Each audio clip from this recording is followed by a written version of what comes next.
아이고, 또 깨졌네! 물 한 동이 제대로 길어 오지 못하고 장작 하나 시원하게 패지 못하던 하인이 있었습니다. 누가 보아도 집안일에는 영서툰 사내였지요. 그런데 그 하인이 훗날 사또의 악행을 드러내고 백성들을 구하게 됩니다. 대체 그 사내는 왜 양반집 하인으로 들어온 것이었을까요? 그리고 그의 진짜 정체는 무엇이었을까요? 밥마실 야담일 찾아주셔서 감사합니다. 구독과 좋아요는 큰 힘이 됩니다.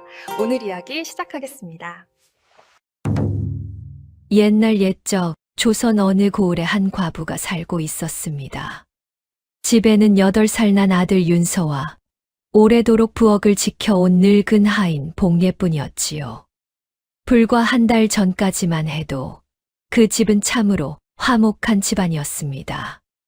아침이면 남편이 마당에 나와 크게 기지개를 켰고 윤서는 그런 아버지의 등에 매달려 깔깔 웃곤 했습니다. 최 씨 부인은 그런 두 사람을 보며 잔소리를 하는 듯 하면서도 끝내 웃음을 감추지 못하였지요. 세 식구는 함께 밥을 먹고 함께 이야기를 나누고 함께 웃으며 하루하루를 살아갔습니다. 그런데 그 건강하던 남편이 어느 날 갑자기 몸져 눕더니 열흘을 넘기지 못하고 세상을 떠났습니다. 집안의 기둥이 하루아침에 무너진 것이나 다름없었지요. 그 뒤로 집안은 눈에 띄게 달라졌습니다. 마당은 전보다 더 쓸쓸해 보였고 아이의 웃음소리도 뚝 끊기고 말았지요. 최 씨 부인은 젊은 나이에 과부가 되었고 윤서는 너무 일찍 아버지 없는 아이가 되고 말았습니다. 최 씨 부인은 행실이 반듯했으며 속도 깊은 여인이었습니다. 하지만 그런 사람이라 해도 남편의 빈자리는 견디기 어려운 법이었습니다. 밤이 되면 항상 옆에 있던 사람이 없다는 사실이 더욱 사무쳤고 아침이 되면 마루 끝에 놓인 신발 한 켤레가 비어있는 것이 먼저 눈에 들어왔습니다. 그래도 최 씨 부인은 마음 놓고 울 수가 없었습니다. 자신이 울음을 터뜨리면 어린 윤서가 그 소리를 들을 터였고 어머니마저 무너지면 이 집안이 기댈 곳이 아주 없어질 것만 같았기 때문입니다. 그래서 사람들 앞에서는 더욱 허리를 곧게 세웠고 윤서 앞에서는 애써 담담한 얼굴을 하려 하였지요. 그러나 깊은 밤 아무도 없을 때 방문을 닫고 소리 없이 눈물을 훔치는 날이 적지 않았습니다. 윤서도 아버지를 잃은 뒤 눈에 띄게 달라졌습니다. 원래는 웃음도 많던 아이였는데 요즘은 마루 끝에 혼자 조용히 앉아 마당만 멍하니 바라보는 날이 많아졌지요. 누가 말을 걸어도 고개만 살짝 끄덕일 뿐 먼저 입을 여는 일이 드물었습니다. 어린아이라 해도 슬픔을 모를 리 없었고 나름대로 그 마음을 가슴속에 눌러두고 있는 듯하였습니다. 복례는 이 집에서 오랫동안 부엌일을 맡아 온 하인이었습니다. 새벽이면 누구보다 먼저 일어나 불을 지피고 밥을 짓고 반찬을 마련하며 집안의 끼니를 챙겼지요. 예전에도 그랬고 대감이 세상을 떠난 뒤에도 복례는 하루도 제 손을 놓지 않았습니다. 비록 늙은 몸이었으나 맡은 일만큼은 묵묵히 해내고 있었습니다. 도련님, 한 술만 더 드셔야 합니다. 그래야 기운을 차리지요. 윤서는 대답 없이 숟가락을 들었고 복례는 그런 아이를 보며 남몰래 한숨을 삼켰습니다. 이 늙은 하인이 할 수 있는 일이라곤 그저 밥대를 지키는 것뿐이었으니까요. 하지만 밥만 지어서는 집안이 돌아가지 않았습니다. 장작이 떨어지면 팰 사람이 없었고 물동이가 비면 길어 올 사람이 없었습니다. 담장 한쪽이 허물어져도 손볼 사람이 없었고 곡식자루처럼 무거운 것을 옮길 때에도 선뜻 나설 손이 없었지요. 복례가 애를 써 보아도 늙은 몸으로 할 수 있는 일에는 한계가 있었습니다. 최 씨 부인도 가만히 있을 수만은 없었습니다. 직접 도끼를 쥐어보기도 하고 마당가에 쌓인 장작을 옮겨보기도 했습니다. 그러나 원래 해보지 않던 일을 여인이 하루아침에 능숙하게 해낼 수는 없는 노릇이었습니다. 손바닥에는 물집이 잡히고 허리에는 통증이 왔지만 그런다고 집안일이 저절로 풀리지는 않았지요. 남편이 살아있을 때는 걱정조차 하지 않던 일들이 이제는 하나하나 살림을 짓누르는 근심이 되어 쌓여갔습니다. 바로 그 무렵이었습니다. 고을 사또가 최 씨 부인의 집에 사람을 보내왔습니다. 남편을 잃은 뒤 살림이 어려워진 것은 없는지, 관아에서 도울 일은 없는지 말을 전해온 것이지요. 최 씨 부인은 그 말을 듣고 정중히 고개를 숙였습니다. 남편을 잃고 한 달 남짓, 아직 경황이 없는 때의 관아에서 먼저 살펴준다 하니 고맙게 여기는 것이 당연했습니다. 그러나 사또의 속마음은 따로 있었습니다. 그가 눈독을 들인 것은 다름 아닌 이 집안의 재산이었지요. 사또가 보낸 사람은 안부만 묻고 돌아간 것이 아니라 집안 형편을 찬찬히 살피며 이것저것 눈여겨보고 갔습니다. 대감이 죽고 집안에는 젊은 과부와 어린아이만 남았으니 예전과는 사정이 달라졌다고 여긴 것이었습니다. 하지만 최 씨 부인은 그런 속내를 미처 알아채지 못하였지요. 최 씨 부인의 걱정은 전혀 다른 데 있었습니다. 그날 밤 최 씨 부인은 좀처럼 잠을 이루지 못하였지요.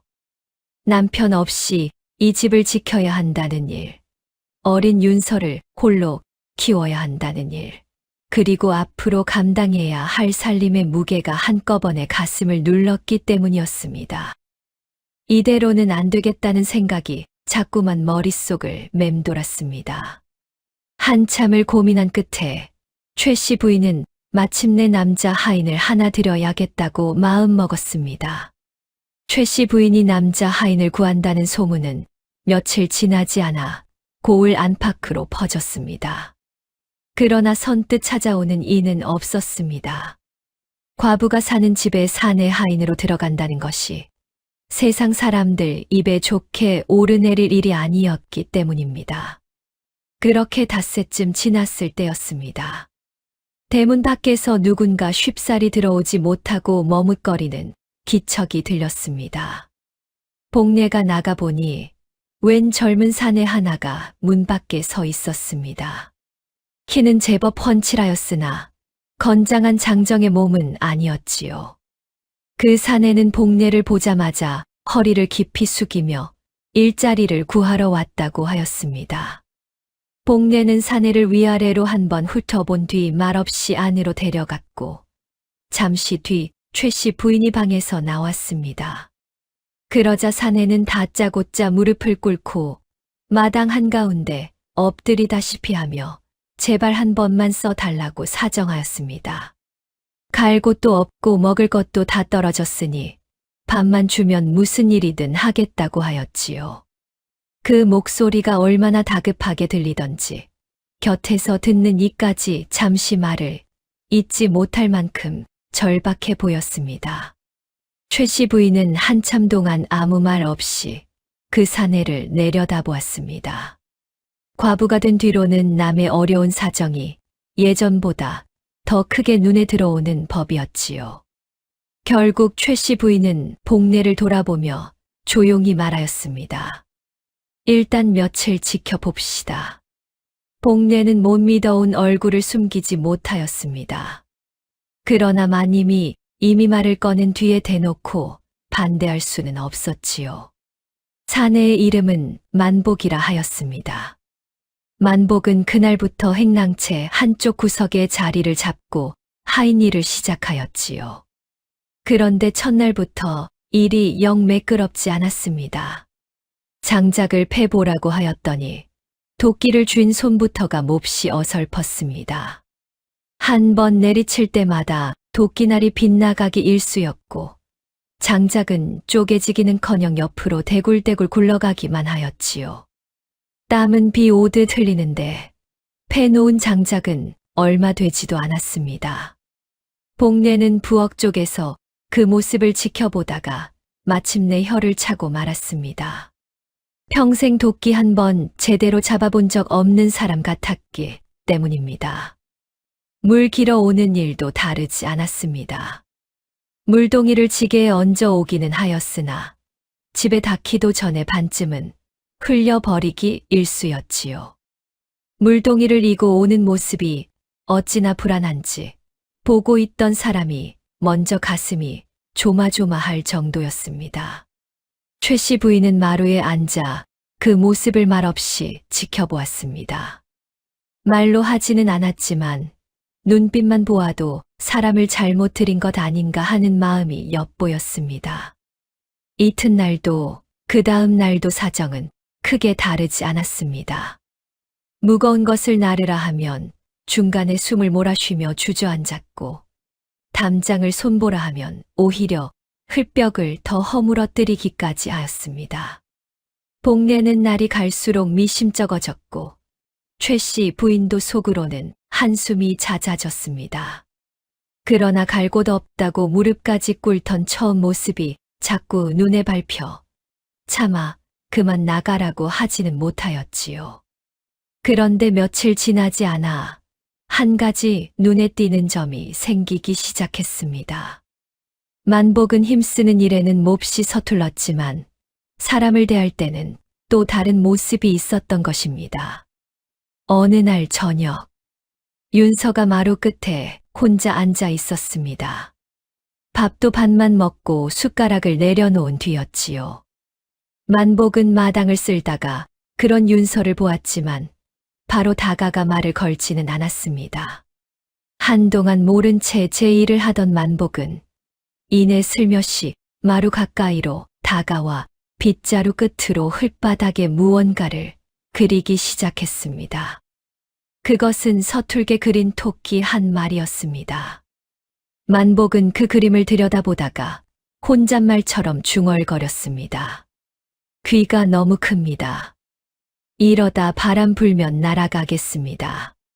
그제야 윤서는 고개를 돌려 흙바닥을 바라보았습니다. 소리내어 웃지는 않았으나 입가에는 아주 엷은 미소가 번졌지요. 다음 날도 윤서는 마루 끝에 혼자 앉아 한동안 마당만 바라보고 있었습니다. 만복은 윤서를 잠깐 보더니 아무 말 없이 마당 한쪽에 앉아 자투리 나무를 깎기 시작했습니다.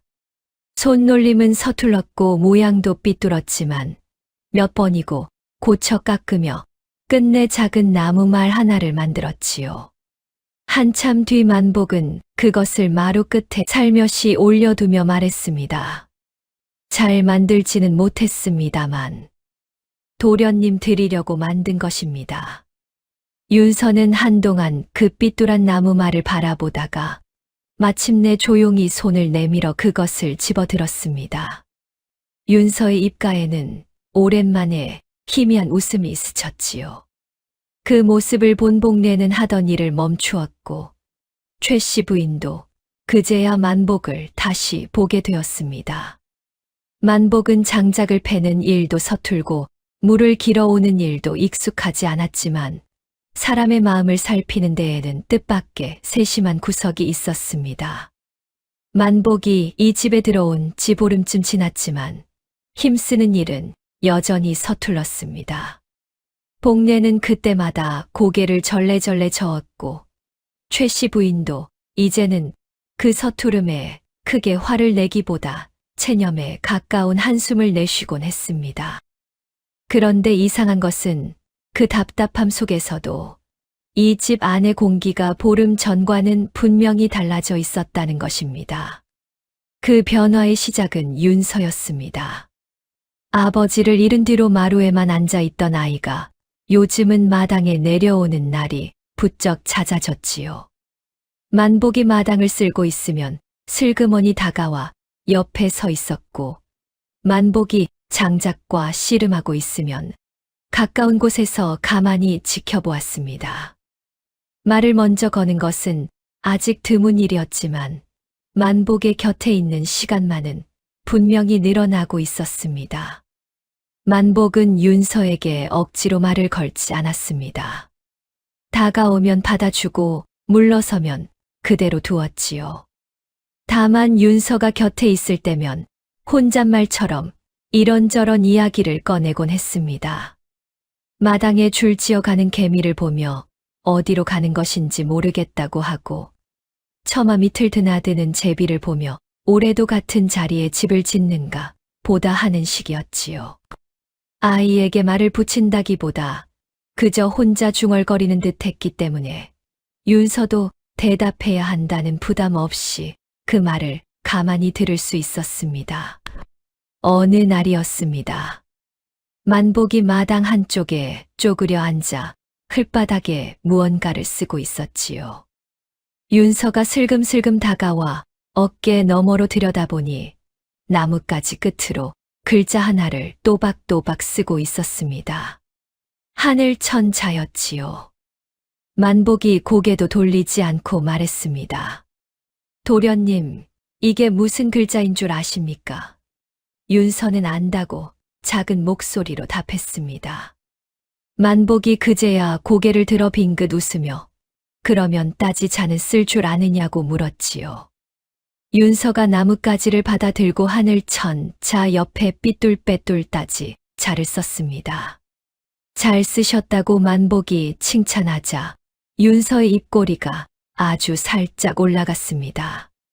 아버지가 떠난 뒤 처음 보는 웃음이었지요. 그 뒤로 둘 사이에는 작은 놀이가 하나 생겼습니다. 만복이 마당에 글자를 쓰면 윤서가 맞히고, 윤서가 글자를 쓰면 만복이 일부러 틀리는 것이었지요. 만복이 엉뚱한 답을 내놓을 때마다 윤서는 아니라며 고개를 세차게 저었고, 가끔은 그 모습이 우스운지 소리내어 웃기도 했습니다. 마루에서 그 광경을 본 복례가 걸음을 멈추고 한참을 서 있은 적이 있었습니다. 오랜만에 이 마당에서 아이의 웃음소리를 들었기 때문이었지요. 복례는 아무 말 없이 부엌으로 돌아갔고, 그날 저녁 만복의 밥상에는 반찬이 하나 더 얹혀 있었습니다. 최 씨 부인도 그 변화를 모를 리 없었습니다. 윤서가 만복을 따르는 모습을 볼 때마다 가슴 한쪽이 놓이면서도 동시에 아린 것은 어쩔 수 없는 일이었지요.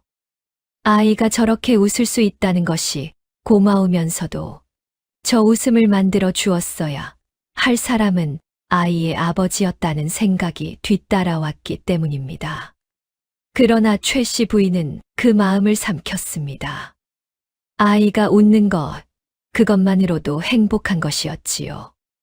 만복은 윤서에게만 그렇게 대하는 것이 아니었습니다.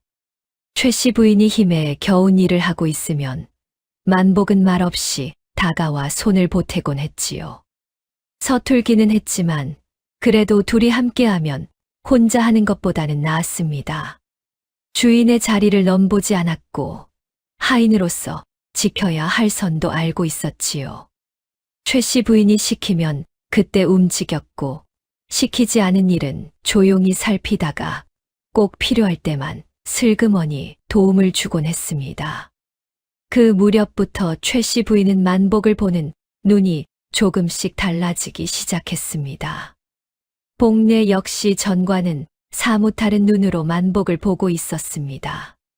처음에는 도끼 하나 제대로 못 잡는 쓸모없는 하인이라 여겼었지요. 그런데 지내다 보니 이 사람에게는 힘보다 앞서는 무언가가 있다는 것을 느끼게 되었습니다. 어느 날 복례가 부엌에서 무거운 솥을 옮기다 허리를 삐끗한 적이 있었는데, 만복이 그것을 어찌 알았는지 다음 날부터 부엌 쪽 장작을 미리 날라다 놓기 시작한 것이었습니다. 누가 시킨 일도 아닌데 먼저 나서서 거드는 그 마음에 복례도 조금씩 마음이 풀리고 있었습니다. 그 무렵부터 만복은 가끔 뜻밖의 모습을 보이곤 했습니다. 장터에 나갔다가 돌아오면 마을 사람들 말을 그냥 흘려듣지 않았고 누가 무심코 꺼낸 한마디에도 잠시 생각하는 듯한 얼굴을 할 때가 있었지요. 또 최 씨 부인과 복례가 마루에서 살림 이야기를 나눌 때면 마당일을 하는 척하면서도 은근히 귀를 기울이는 듯한 기색이 보이기도 했습니다. 그러다가도 누가 돌아보면 아무 일 없었다는 듯 제 할 일만 하고 있었지요. 보통 하인이라면 주인집 살림 걱정에 그토록 마음을 두지는 않았을 것입니다. 그러나 최 씨 부인은 그것을 이상하게 여기지 않았습니다. 그저 만복이 눈치가 빠르고 남의 사정을 그냥 넘기지 못하는 사람인가 보다 여겼을 뿐이었지요. 힘은 모자라도 마음은 바른 사내라고 생각했으니 더 깊이 의심할 까닭도 없었습니다. 그런데 바로 그때였습니다. 뜻밖의 손님 하나가 최 씨 부인의 집을 찾아왔습니다. 사또 밑에서 아전 노릇을 하는 박춘길이라는 자가 볼일이 있다며 대문 안으로 들어선 것이었습니다. 박춘길이 최 씨 부인의 집을 찾아온 것은 해가 기울 무렵이었습니다. 대문을 열고 들어서는 걸음이 제 집 드나들듯 거리낌이 없었지요. 복례가 누구시냐고 묻기도 전에 마당 한가운데를 지나 마루 앞에 딱 서더니 사또께서 보내셔서 왔다고 했습니다. 목소리는 공손한 듯 했으나 눈은 이미 안채와 곳간 쪽을 훑고 있었지요. 최 씨 부인이 마루에 나오자 박춘길은 허리를 살짝 굽히며 말을 꺼냈습니다. 올해 세곡을 거두는데 이 집에서 내야 할 양이 작년보다 늘었다는 것이었습니다. 최 씨 부인은 고개를 갸웃했습니다. 농사지은 땅이 늘지도 않았는데 세곡이 느는 까닭을 알 수 없었기 때문이지요. 박춘길은 올해부터 매기는 법이 달라졌다며 장부에 글이 적혀 있으니 어쩔 도리가 없다는 말만 되풀이했습니다. 최 씨 부인이 장부를 볼 수 있겠느냐고 하자 박춘길은 슬쩍 웃으며 관아의 장부를 민가에서 볼 수는 없는 노릇이라고 잘라 말했지요. 만복은 그때 마당 한쪽에서 빗자루를 들고 서 있었습니다. 고개를 숙이고 묵묵히 쓸기만 하는 듯 보였지만 귀는 마루 쪽에 가 있었지요. 박춘길이 돌아간 뒤 최 씨 부인은 마루에 앉은 채 한참 동안 장부를 들여다보고 있었습니다. 복례가 걱정스러운 낯빛으로 곁을 서성였지만 최 씨 부인은 괜찮다며 고개만 저었지요. 며칠 뒤 최 씨 부인의 집에 또 한 가지 일이 생겼습니다. 이 집 땅을 부쳐먹고 살던 소작인 노부부가 울상을 한 채 찾아온 것이지요. 관아에서 사람이 나와 내년부터는 그 땅의 소작을 다른 데서 거두어 갈 수도 있다는 말을 하여 겁을 먹었다는 것이었습니다. 최 씨 부인은 그 말을 듣고 깜짝 놀랐습니다. 그 땅은 남편이 살아있을 때부터 그 노부부에게 맡겨 오던 것이었고 소작을 다른 이가 거두어 간다는 말은 한 번도 들어본 적이 없었기 때문입니다. 노부부는 연신 고개를 숙이며 제발 알아봐 달라고 사정하였고 최 씨 부인은 우선 관아 쪽 사정을 알아보겠다고 말할 수밖에 없었습니다. 만복은 그날도 마당에 있었습니다. 소작인 노부부가 돌아가는 뒷모습을 보며 빗자루를 든 채 한참 서 있었지요. 그리고 이튿날 장에 다녀온 뒤 최 씨 부인에게 슬쩍 한마디를 꺼냈습니다. 장터에서 들은 이야기인데 올해 세곡이 늘어난 집이 이 집만이 아니라 고을 여기저기에 제법 많다는 것이었습니다. 그러면서 장터에서 만난 사람 하나가 세곡을 매기는 법이 달라진 적은 없다고 하더라는 말도 덧붙였지요. 그저 장터에서 주어들은 이야기를 무심히 전하는 것처럼 들릴 뿐이었습니다. 그러나 최 씨 부인은 그 말을 듣고 가만히 생각에 잠겼습니다. 법이 바뀐 적이 없는데 세곡이 늘었다면 누군가가 제멋대로 손을 댄 것일 수도 있었기 때문입니다. 최 씨 부인은 만복을 돌아보았습니다. 그러나 만복은 이미 마당 쪽으로 돌아서서 장작을 정리하고 있었지요. 무언가 물어볼까 하다가도 저 사람이 그런 것까지 알 리 있겠느냐 싶어 끝내 입을 다물었습니다. 그 즈음 고을 안에서는 수상한 일이 하나둘 더 불거지고 있었습니다. 장터에서 곡식을 사고 파는 되통이 예전과 다르다는 이야기가 돌기 시작한 것이지요. 한 되라 하고 퍼주는데 실제로 담기는 양은 한 되가 채 안 된다는 것이었습니다. 장사치들이 수근거렸고 백성들은 왜 곡식이 자꾸 모자라는지 고개를 갸웃했지만 관아에 나서서 따질 배짱이 있는 사람은 없었습니다. 만복은 어느 날 장에서 돌아오며 되통 하나를 가져왔습니다. 장에서 쓰던 낡은 것을 싸게 샀다고 했지요. 집에서 곡식 덜었을 때 쓰면 편할 것이라며 부엌에 놓아두었습니다. 복례가 그 되통을 보더니 한마디 했습니다. 이 되통이 좀 작은 것 같은데. 만복은 그렇습니까 하며 머리를 긁적였지요. 그런데 복례가 예전에 쓰던 되통과 나란히 놓고 보니 새 것이 확실히 작았습니다. 장에서 파는 되통의 크기가 줄어든 것이 눈으로도 보이는 것이었지요. 복례는 고개를 갸우뚱했지만 그것이 무슨 뜻인지까지는 깊이 따지지 않았습니다. 그 사이에도 박춘길은 심심하면 최 씨 부인의 집을 들락거렸습니다. 올 때마다 다른 보릴이라는 이유를 대긴 했지만 올 때마다 곳간 쪽을 살피고 가는 것은 매 한 가지였지요. 하인 주제에 옆에서 듣고 있던 만복에게 박춘길이 눈을 흘긴 적도 있었지요. 만복은 고개를 푹 숙이고 물러났지만 물러나면서 박춘길의 신발 끝에 묻은 흙빛깔을 보았습니다. 관아에서 바로 온 것이 아니라 어딘가를 들렀다 온 흙이었지요. 만복은 그것을 입 밖에 내지 않았습니다. 그날 저녁 박춘길이 돌아간 뒤 최 씨 부인이 한숨을 내쉬며 복례에게 말했습니다. 요즘 관아 쪽에서 자꾸 사람이 오니 마음이 편치 않다고요. 복례도 조심스럽게 맞장구를 쳤습니다. 대감님 살아 계실 때는 이런 일이 없었는데 하고요.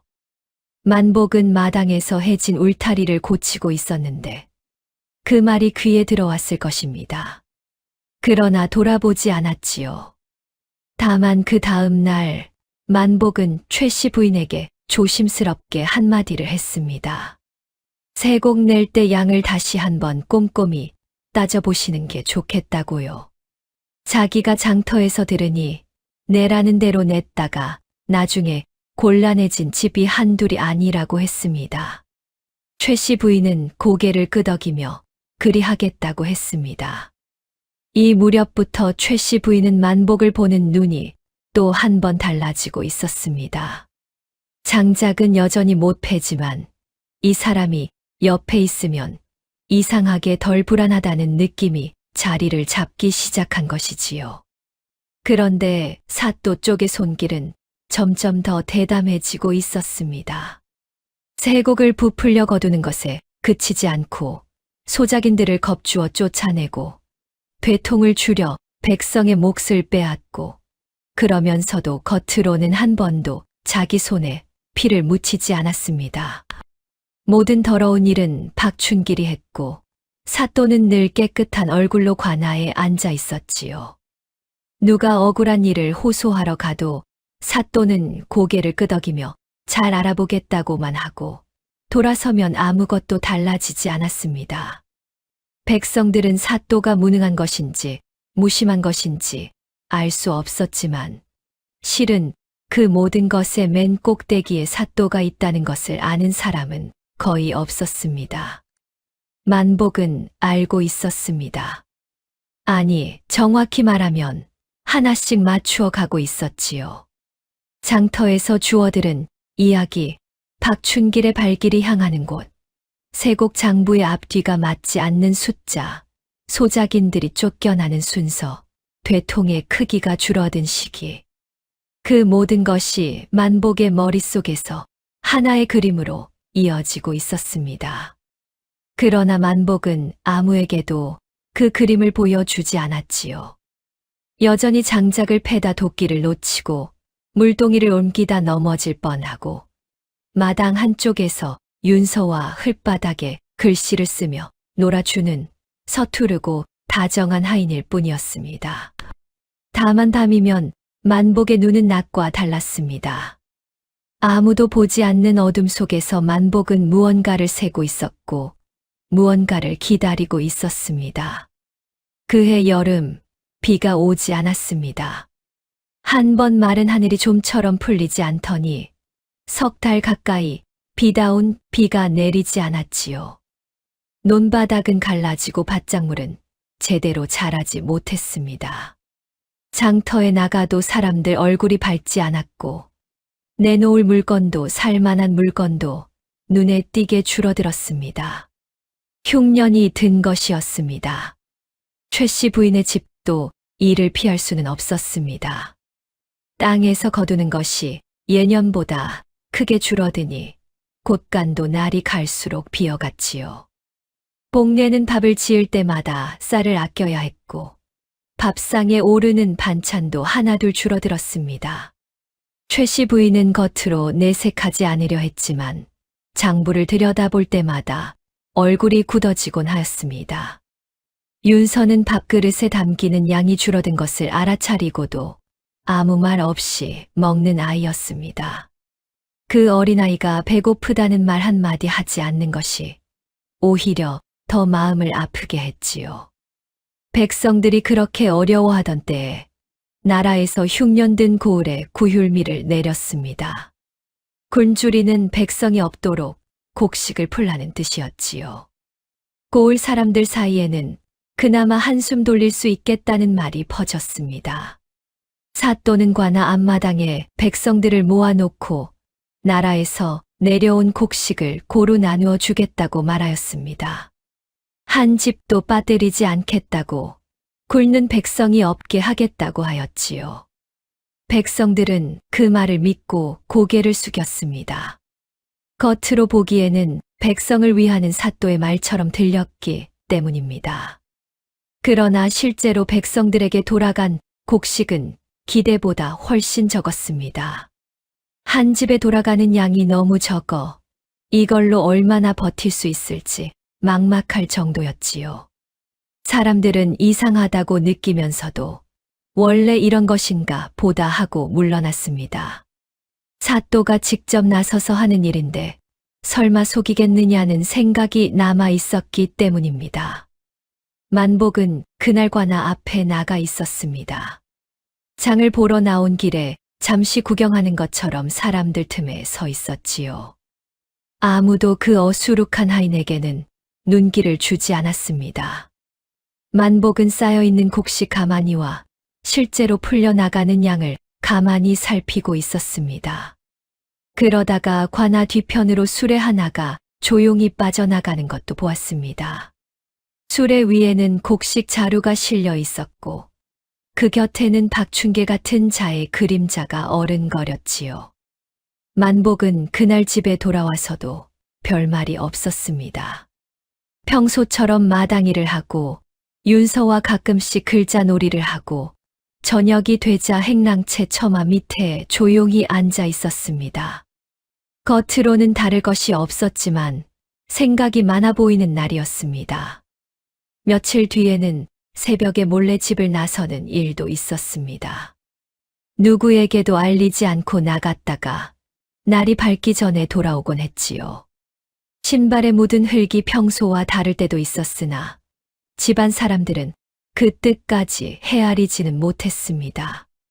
다만 만복이 무언가를 살피고 다니는 듯하다는 느낌만 조금씩 쌓여갔습니다.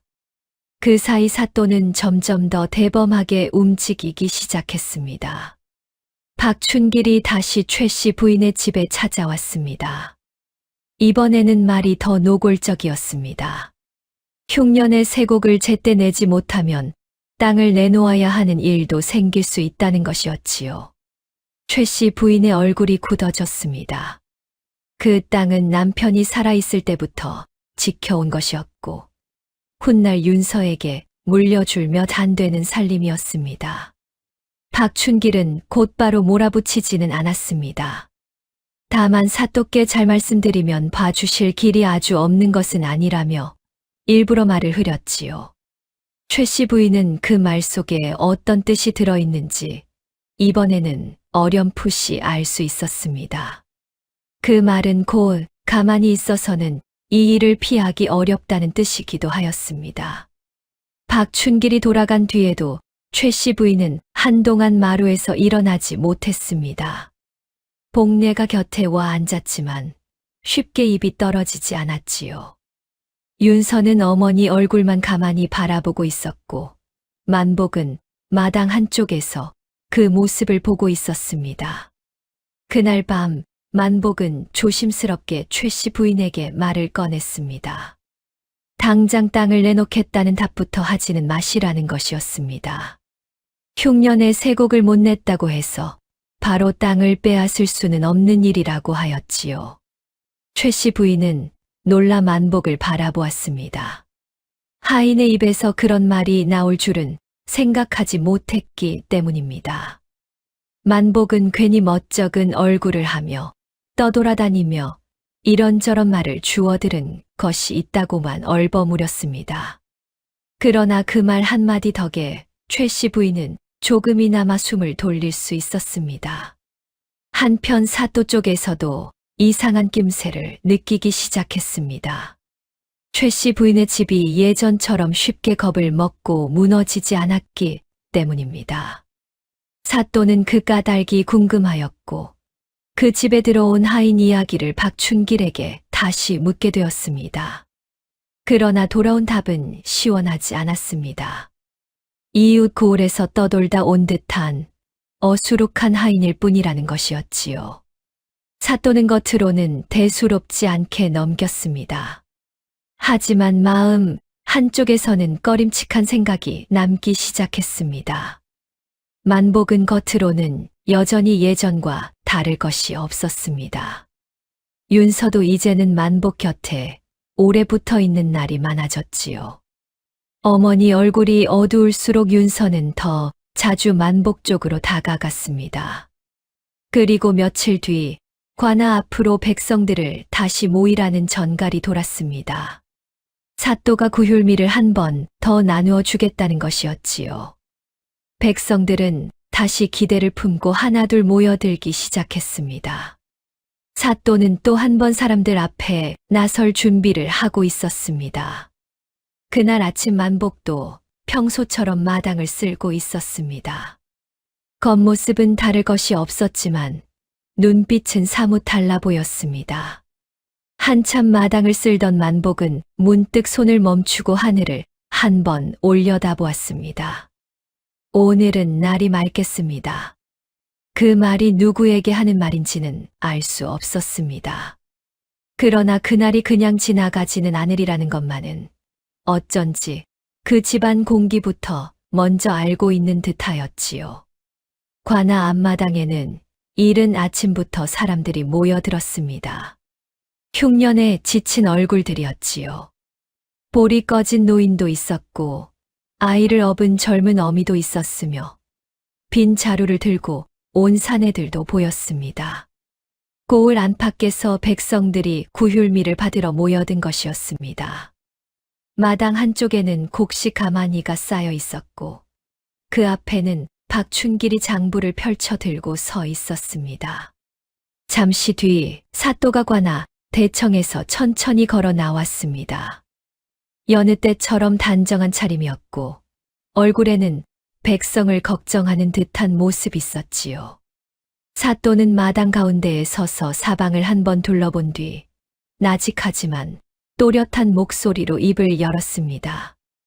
나라에서 내려보낸 곡식을 오늘 다시 나누어 주겠노라고, 한 집도 빠짐없이 돌아가게 하겠노라고 하였지요.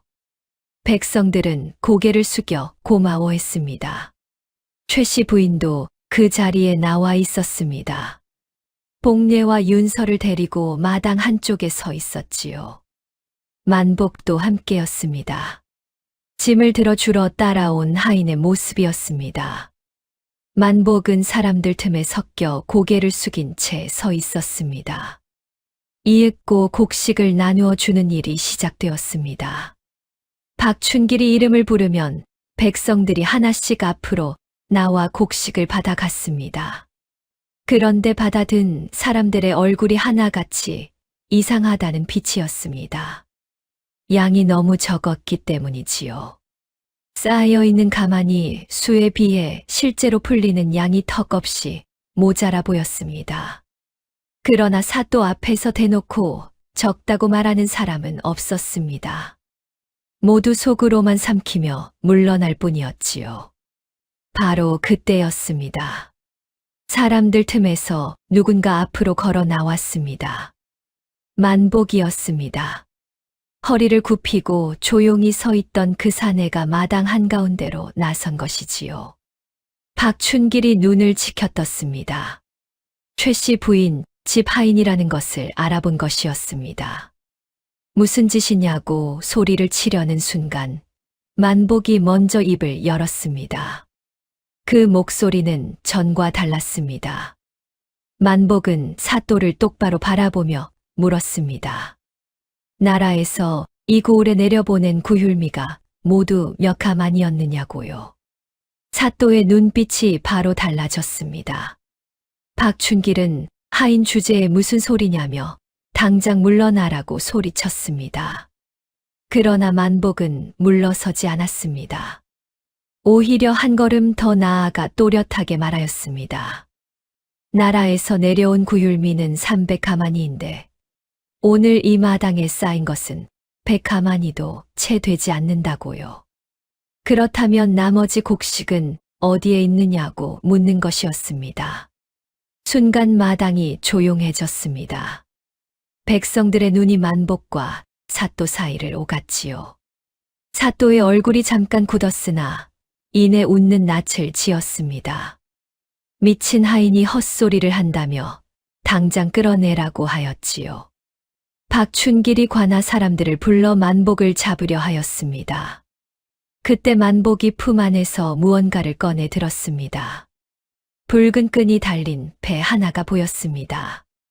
그 위에는 마패 2글자가 또렷하게 새겨져 있었지요. 만복은 그것을 높이 들어 보였습니다. 그리고 한마디를 내뱉었습니다. 암행어사 출두요. 그 말이 떨어지자 마당 안의 공기가 한순간에 굳었습니다. 백성들은 숨을 죽였고 박춘길은 손을 뻗은 채 멈추었습니다. 사또의 얼굴에서도 방금 전까지 남아있던 점잖은 웃음이 순식간에 사라졌지요. 만복은 마패를 든 채 다시 입을 열었습니다. 자신의 이름은 이석염이며 조정의 명을 받고 이 고을에 숨어 들어온 암행어사라고 하였습니다. 마당 여기저기에서 놀란 기색이 번졌습니다. 장작도 제대로 못 패던 그 하인이 암행어사라는 말에 최 씨 부인의 집 사정을 아는 이들은 더욱 놀랄 수밖에 없었지요. 이석염은 사또를 향해 걸어가며 말하였습니다. 조정에서는 오래전부터 이 고을의 상황을 수상하게 여기고 있었다고요. 세곡은 해마다 늘어나는데 백성은 점점 더 가난해지고 나라에서 내린 것은 줄어드는데 사또 쪽 곳간만 불어난다는 말이 이미 고을 밖에까지 퍼져 있었다고 하였습니다. 그러나 사또가 겉으로는 늘 점잖고 깨끗한 척을 하였기에 쉽게 꼬투리를 잡을 수 없었다고도 하였지요. 그래서 이석염은 이름을 숨기고 먼저 이 고을에 들어왔다고 하였습니다. 그러던 중 가장을 잃은 과부의 집에서 남자 하인을 구한다는 말을 들었지요. 그 집에 들어가면 집안 사정은 물론이고 마을 돌아가는 형편까지 자연스럽게 살필 수 있다고 본 것이었습니다. 그래서 일부러 그 집의 하인으로 들어간 것이지요. 이석염은 그 뒤 하인 노릇을 하며 사또의 악행과 고을 사정을 하나씩 살펴보았다고 하였습니다.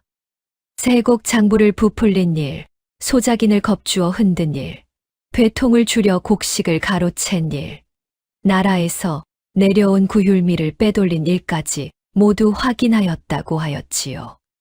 그리고 이석염이 손을 들어 관아 뒤쪽을 가리켰습니다.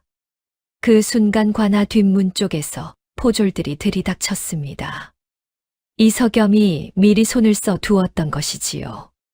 포졸들이 관아 뒤편 창고의 문을 열어 젖히자 안에서 곡식 가마니가 줄지어 모습을 드러냈습니다. 백성들에게 나누어 주어야 할 구휼미가 그대로 숨겨져 있었던 것입니다. 마당에 모여 있던 백성들의 얼굴빛이 달라졌습니다.